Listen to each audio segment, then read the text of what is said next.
which is why you're tired. A lot of people feel really fatigued, particularly in the first week or two of doing carnivore. And they can't work it out. They're like, aren't I supposed to have such amazing energy? And then they have other people telling them they feel incredible because, you know, they could go all day on carnivore. What do you think the main reasons are why people feel tired? Yeah.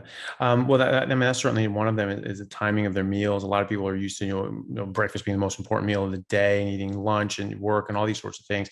And so they're eating a lot of food all right at the beginning of the day, and your bodies are just going like, yeah, let's just chill out. We got our food. We don't, why waste it? You don't need to go get more food. We have food. And so, just chill out. We're living in a modern world with ancient genetics. Our genes have not really changed, all that much for the past 300,000 years or so. So, we need to be appreciative of that. And so, 300,000 years ago, you get a big meal, your body just goes, we don't need to do anything. The whole purpose was to get food, and procreate. I mean, that's basically it, when in the animal world. And so obviously we have more, facets and aspects to our lives now, but that's basically what it comes down to biologically. And so, when you're giving your body these biological signals, you're going to have a biological response. And so that's one thing, is just thinking about that. And so when people are sort of eating big meals throughout the day and they're getting lethargic, that's something to think about, is maybe eat your big meal at the end of the day, after you've done all your things, and see how that goes, and see if you have more energy throughout the day, and just sort of drinking water throughout the day. And, if you're starving or whatever, you can eat. What I do when I'm working out a lot, my body does want me to eat more, and I can't get it all in one meal. And so I may eat during the day, but I'm careful, because if I eat until I'm full, I'll just be pretty low energy at work, at least for the first few hours. And then I'm just not as on point as I would like to be. And then I'll eat again that night as well. So what I'll try to do is I'll try to eat sort of like half as much as I may want, and not completely stuff myself, and just still keep giving me that edge. So I give my body something that it wants, but my body's like, oh, okay, it's not enough yet. We still got to go. So that's one thing.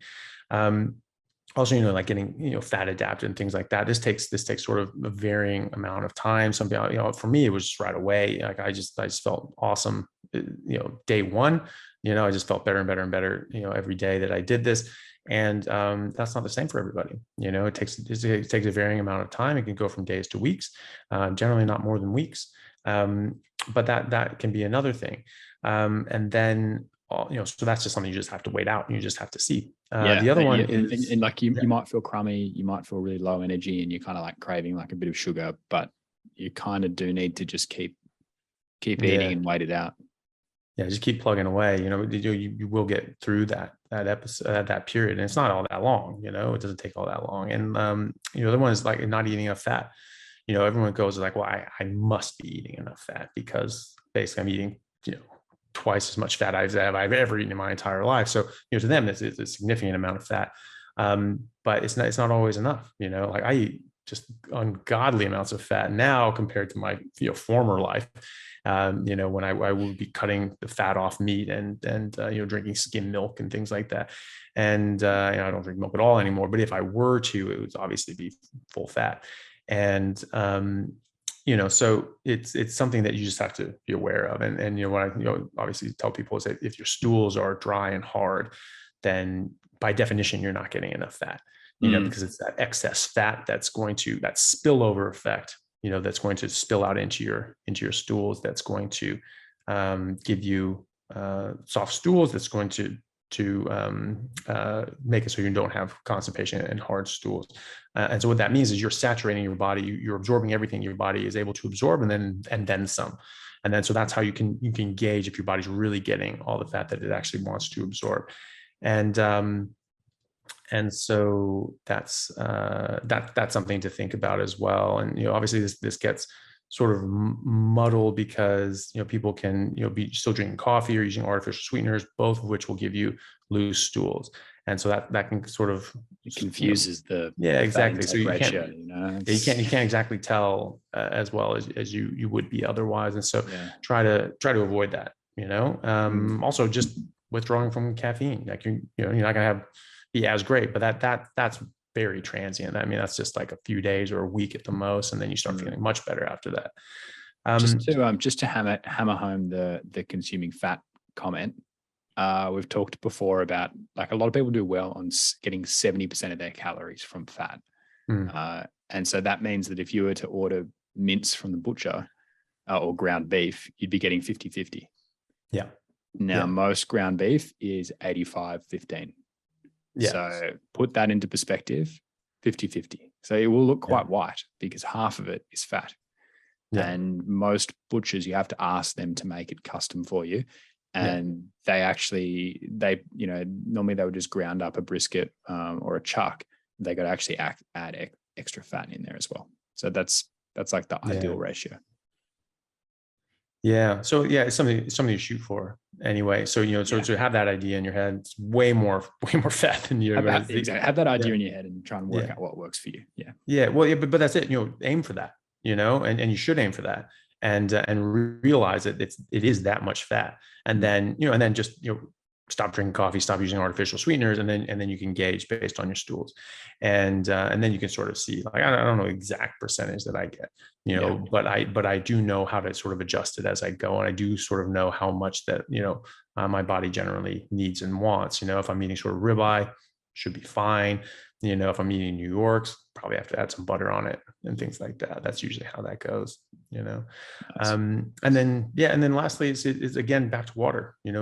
No one drinks enough water, and so they're tired, and your body's just not going to work right. It's just not, especially, in the hotter months, people are just not getting enough water, and they just don't, they're not going to function as well. They're not going to function properly. I noticed when I was playing rugby, I remember, I always felt much better when I was really hydrated, like sort of like 2 gallons a day. That was sort of my sweet spot. And I couldn't really do more than that anyway, but like, that's how I really felt good on that. And so with that, I remember I was coming into the season. I'd sort of missed the first few weeks because of something, I don't even remember. And so I was behind the 8 ball. And so I was getting in there. I was basically back for like 1 week, and then I had a game that weekend. I'm like, okay, I'm like really out of shape. I'm not gonna be able to play very well, but I can do something about my hydration. So like that whole week, I was just drinking 2 gallons of water a day, every day. And I just made sure I got 2 gallons a day. And that weekend, I was just running around. It was fine. I was just like, geez, I didn't realize I'm actually in great shape. I'm just running around, not getting tired. Everything's fine. And so I'm like, I must be, more awesome than I thought I was. And like, the next week I was just, like all happy with myself and my fitness level. And so I just sort of wasn't as strict with it. I was drinking about 1 gallon a day. That next game, now I've got, 2 weeks under my belt and a game, and just felt like crap. Just absolutely, I was just dragging. I was just like, oh my God, I was just breathing heavy. My whole body was, just heavy and lethargic.